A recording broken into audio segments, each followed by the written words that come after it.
किया गया है, कहा गया है कि शिव महापुराण की कथा सैकड़ों अश्वमेध यज्ञ करने का फल प्राप्त करा देती है। इतनी बड़ी महिमा है इस कथा की।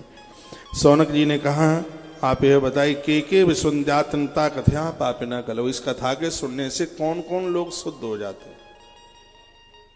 सूत जी ने कहा, तुम्हें प्रश्न भी करना नहीं आया, ये पूछिए कि इस कथा के सुनने से कौन कौन शुद्ध नहीं होता। कहा, धरती का बड़े से बड़ा पापी, ये मानवा पाप कृतो दुराचार रता खला। जिस व्यक्ति ने धरती पर संपूर्ण पाप किया वो भी शिव महापुराण की कथा सुन लेता है, चाहे स्त्री हो चाहे पुरुष, उसका भी आत्मकल्याण हो जाता है। अब इसका मतलब तो यह नहीं है कि खूब पाप कर लो और बाद में शिव पुराण की कथा सुन लो। ये स्पष्ट वर्णन है हमारे ग्रंथों में लिखा है, बड़े से बड़ा पापी भगवान के नाम के प्रभाव से मुक्त हो जाता है। लेकिन उसमें एक शर्त है। उसमें शर्त क्या है? पाप छोड़ने के बाद दोबारा से पाप नहीं करना। सालराम भगवान की पूजा के लिए पद्म पुराण में बड़ी अच्छी बात कही। उसमें लिखा हुआ है कि नारी सालराम भगवान की पूजा कर सकती नहीं, उसे करनी चाहिए। फिर लिखा, कुछ ऐसी भी नारी है जो सालराम भगवान की पूजा नहीं कर सकती। दोनों बातें उसमें लिखी हैं।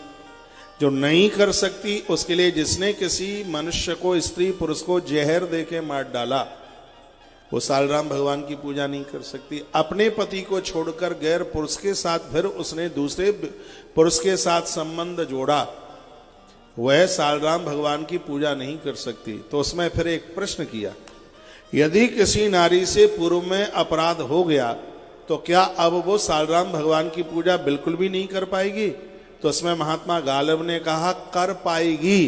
अपराध दोबारा ना करे, संकल्प ले ले कि अब जीवन में कभी अपराध करना नहीं है। भगवान नारायण उसे हमेशा के लिए क्षमा कर देंगे, माफ कर देंगे। स्त्री हो पुरुष हो कोई भी हो, गलती हो गई है उसका प्रायश्चित है, भगवान के दरबार में माफी मांगिए। उस गलती को द्वारा से फिर रिपीट मत कीजिए। वही बात यहां लिखी जा रही, ये मानवा पाप कृतो दुराचार रता। यदि किसी स्त्री पुरुष ने धरती के संपूर्ण पाप किए हों, शिव महापुराण की कथा सुन ली, उसका उद्धार हो जाएगा। शर्त यह है कि अब अपराध द्वारा से न करे। तो ये कथा कल्याण कर देगी, निश्चित रूप से बेड़ा पार कर देगी, कल्याण कर देगी। पर शर्त है तो वह अपराध द्वारा से ना करे। आज तालियां इतनी जोर से क्यों बजा रहे हैं? धन्यवाद।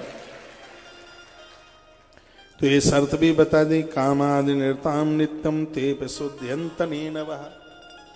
जो कामी हैं, भोगी हैं, व्यसनी हैं, तो ऐसे लोगों के लिए फिर कोई उपाय नहीं है। कितना भी बड़ा अपराध हो गया है, द्वारा अपराध ना करे। ये कथा उद्धार कर देगी, आत्मकल्याण कर देगी।